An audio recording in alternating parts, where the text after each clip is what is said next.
Le chat, la belette et le petit lapin. Bonjour les enfants. Aujourd'hui, je vais vous raconter une histoire, une fable, qui parle d'un lapin, d'une belette et d'un chat. Cette histoire nous apprend une leçon importante sur la confiance et la façon de résoudre les problèmes. Écoutez bien, car cette histoire nous montre que parfois, il faut faire attention à qui on demande de l'aide. Elle nous parle de conflits et de la manière dont les plus forts peuvent profiter des plus faibles. Il était une fois, dans un joli terrier douillet, un petit lapin qui vivait heureux. Sa vie était simple et paisible, remplie de carottes fraîches et de jeux dans les champs. Il aimait se prélasser au soleil et gambader avec ses amis. Son terrier était son refuge, un endroit sûr et confortable où il aimait se reposer.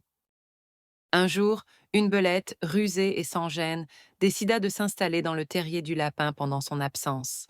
Elle trouva le terrier confortable et décida de s'y installer sans demander la permission. Quand le lapin rentra chez lui, il fut très surpris de trouver la belette installée comme si de rien n'était. « Que fais-tu chez moi ?» demanda le lapin, tout étonné. La belette, avec un sourire narquois, refusa de partir. « Ce terrier est à moi maintenant, dit-elle. Le pauvre lapin était bien embêté.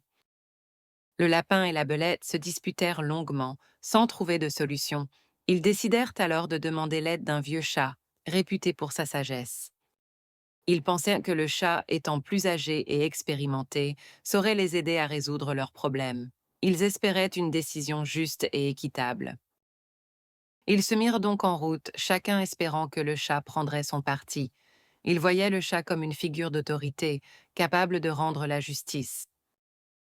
En arrivant devant le chat, celui-ci fit semblant d'être sourd et de ne pas les entendre. Il plissa les yeux et demanda aux deux animaux de se rapprocher pour mieux l'informer de leurs différends.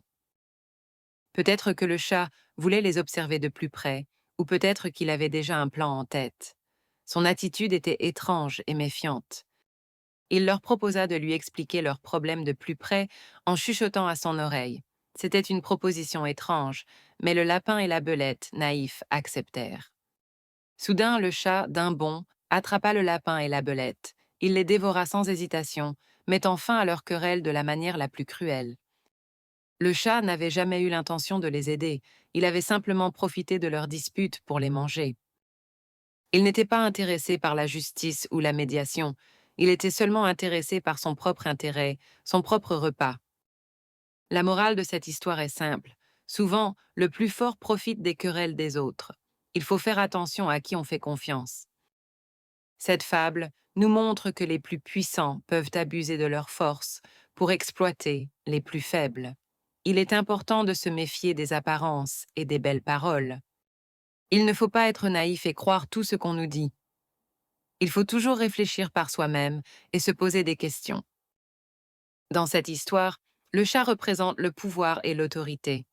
Le lapin et la belette, eux, sont plus faibles et vulnérables. Le chat utilise sa position pour manipuler les deux animaux et les attirer dans un piège. Il profite de leur conflit pour satisfaire sa propre faim. Cette histoire nous montre comment les relations de pouvoir peuvent être injustes et dangereuses. Il est important de les comprendre pour se protéger. Cette histoire est un avertissement. Elle nous rappelle qu'il faut être prudent avec ceux qui nous offrent des solutions faciles. Il faut toujours se demander quelles sont les véritables motivations des autres. Pourquoi veulent-ils nous aider? Qu'est-ce qu'ils y gagnent? Avant de faire confiance à quelqu'un, il faut bien l'observer et essayer de comprendre ses intentions. Il faut être vigilant et ne pas se laisser aveugler par les apparences. Alors les enfants, souvenez-vous de cette histoire du lapin, de la belette et du chat. Elle nous apprend qu'il faut faire attention aux conflits et à qui on demande de l'aide. Il est important de réfléchir avant d'agir et de ne pas faire confiance à n'importe qui.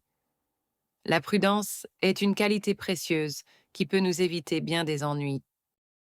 N'oubliez jamais que les plus forts peuvent parfois profiter des plus faibles. Soyez vigilants et apprenez à discerner le bien du mal.